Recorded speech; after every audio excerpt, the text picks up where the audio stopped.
I remember the sound first. The motor of the boat tearing across the waves, cutting through the silence like a blade. Fading, fading, then gone, like someone closing a door between us forever. I couldn't move at first. Sand scratched my cheek, and my wrists burned like they'd been tied, raw and slick with salt. My head throbbed with every heartbeat, thick and slow. I tasted blood and something bitter on my tongue. The sky was too bright, the air too sharp. I blinked against it, trying to make sense of the shoreline, the jagged cliffs, the wild green swallowing the beach. Then I heard her voice, my wife. "Goodbye, loser." Her words echoed off the water, cruel and high like laughter at a funeral. I pushed myself up with shaking arms, just in time to see our boat carving white trails away from me. And there she was at the stern, smiling, waving, her red hair catching the sun, like she was tossing out garbage. My wife, my partner of 7 years, the woman I held through to miscarriages, the woman who cried in my arms the night her mother died, the woman who whispered forever. She left me like I was nothing. I staggered to my feet, every muscle aching. The beach curved around a jagged inlet. Beyond it, jungle, the kind you see in survival shows Untamed. Wet, buzzing with insects and danger. But the real danger had already happened. I wasn't lost. I was discarded. It hit slowly, like the tide coming in. I wasn't seasick. I hadn't fallen. I'd been drugged. The last thing I remembered on that boat was sipping the bottle of wine she poured. It had tasted off, sweet in a way I didn't like. She'd laughed, kissed my forehead, and said, "Don't overthink it. It's just wine." And I, the trusting fool, drank anyway. I walked the beach, calling her name at first like an idiot, like maybe this was a prank, a twisted joke. I yelled until my throat cracked, until the sun dipped lower and the shadows grew long. But she never came back. I found a small inlet and collapsed. My body curled in on itself, protecting nothing. I wept. Not the kind of cry that makes noise. The kind that hollows you out. The truth came at night. Not all at once, but in pieces. The way she'd grown distant, her sudden interest in solo retreats, her new phone she never let me touch, the extra workouts, the new friend I never met. Just a guy from yoga. Her laughter had changed. It used to reach her eyes. She hadn't wanted a divorce. She wanted a clean slate, one without paperwork, without questions, without me somewhere out there. She was already writing a version of this story. Maybe I fell, maybe I wandered off drunk, maybe the ocean took me. She'd cry at the memorial, wear black, say all the right things. And if I died here, if this island swallowed me whole, no one would question her. But I wasn't dead. Not yet. And the thing about betrayal this deep, it doesn't kill you. It transforms you, one cell at a time. Grief became clarity. Shock became purpose. I didn't know how yet, but I knew one thing for certain. If she wanted me erased, she should have done a better job. I woke the next morning with my throat sealed shut and my tongue like cracked leather. Hunger came next, a sharp, knifing pulse that made my stomach spasm. I had no shelter, no food, and no clue where I was. But I had something more dangerous than any of that. I had clarity. The island was real. That much I knew. It wasn't a dream or a hallucination. Crabs scuttled across the shore. Birds screamed in the trees above. The heat was merciless. The world didn't care I'd been betrayed. It just kept moving. Indifferent and wild. I searched the shoreline for anything. Driftwood, shells, a sign of life. And then, like an answer from some cruel god, I saw it. A black shape bobbing at the edge of the tide. A waterproof bag. I ran to it, feet slicing on coral, not caring. I grabbed the straps and yanked it open with frantic fingers. Inside was everything I didn't want but needed to see. My wallet, my ID, my phone, dead but intact. A flash drive, a sealed envelope, and a folded itinerary, neatly printed, labeled July, New Life. The name on the hotel reservation wasn't mine. The flight confirmation was for her and him. The man I'd once caught her texting late at night. The yoga friend, the one she said was gay. And at the bottom of the bag papers, legal, cold, divorce documents, signed by her, not me, filed in a jurisdiction I'd never been to, dated 2 weeks before our boat trip.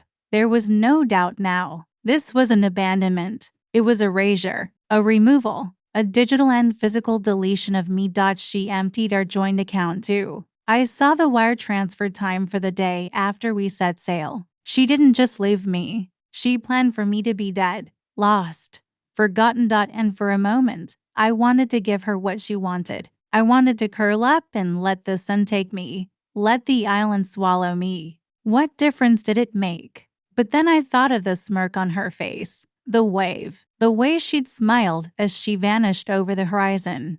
And something ancient woke up in me. Not rage, not yet. Resolve. If I was going to die here, it wouldn't be quietly. But if I survived, if I found a way off this patch of green and sand and God-forsaken heat, then she was going to see me again. And this time, I'd be the one disappearing. But only after she had nothing left to hide behind. I buried the bag near a jagged rock, memorizing the shape of the tree above it. Then I got to work. I found a stream inland, shallow, but drinkable. I sucked water from moss, hands trembling. I ate berries cautiously, watching the animals. I studied the tides. I learned what the birds warned of. I started carving spears from driftwood, fish from the shallows, shelter from palm leaves. The island would not be my grave. It would be my crucible. I didn't scream anymore. I didn't cry. That man was gone now, the one who made her breakfast every morning, the one who believed in love, in promises, in shared futures. I was something else now. Every mosquito bite, every shiver in the night, every blister on my hands, it all became fuel. She didn't want a divorce. She wanted to be a widow, but I wasn't dead. I was becoming something she couldn't bury. Time on the island changed. It stopped moving in hours or days. It moved in cuts and bruises, in sunburns and storms, in how many fish I caught, in how many dreams I stopped having. I didn't mark a calendar. I didn't need to. My body changed. Leaner, harder. My hands were calloused. My skin, leathered by the sun. I didn't flinch at pain anymore. Pain became a teacher, and I stopped waiting. I stopped hoping for rescue. Instead, I trained. The wild taught me more than any school or job ever did. How to observe, how to hunt, how to track, how to wait. I studied the tides, the birds, the wind. I built traps. I carved a spear sharp enough to gut anything that moved. I learned what plants to eat and what would kill me. I failed. I got sick. I bled. I survived. Each night, I rehearsed her face. Not with anger anymore, with precision. I visualized her world, her choices, her patterns. I knew how she thought. I'd loved her, and that made me dangerous in a way she hadn't calculated. Months passed. Then one morning, I saw it. Smoke on the horizon, a distant engine hum. I climbed the highest cliff, stripped to my waist, and waved a burning branch until my arms failed. The freighter turned, slowly, then faster. When I stepped onto the deck, barefoot and sun-scoured, they stared at me like I was a ghost. Cameras flashed. Reporters swarmed. A man missing for over a year, presumed dead, found on an uncharted island. A miracle. But I didn't share the real story. I told them I'd fallen overboard. Memory loss. Survival instinct. I let the media fill in the blanks. I smiled softly on talk shows, gave one interview, then vanished. Because my story wasn't over. It was just beginning. Back home, everything had changed. My name was on gravestones. My accounts were closed. My home sold. She had moved in with him easily, publicly, lavishly. A new apartment, a new car, a new life. The payout from the joint account had made it all possible. She even posted photos, called it manifesting abundance. She never imagined I'd come back. That was her mistake. I stayed quiet, lived in the shadows, signed nothing, left no trace.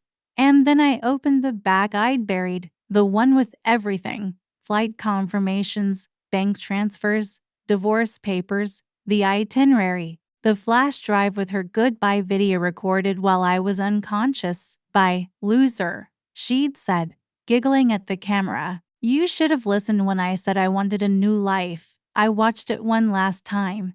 Then I got to work. I traced the money, tracked her online, pulled her GPS logs from the fitness app she never deleted. I found emails, voice messages, a legal paper trail she never cleaned up. And when I was ready, I released it all. An anonymous email, a carefully edited video, a timeline of deceit, a drop to her employer, a copy to her building's management, one to her parents, her friends, her yoga studio. They all saw the truth. The woman who claimed to be grieving her dead husband had tried to erase him. The fallout was immediate: job suspension, fraud investigation, civil suits, frozen accounts. Her face disappeared from social media, and one final day I watched her get arrested for financial crimes tied to the forged divorce documents. She saw me in the hallway of the precinct.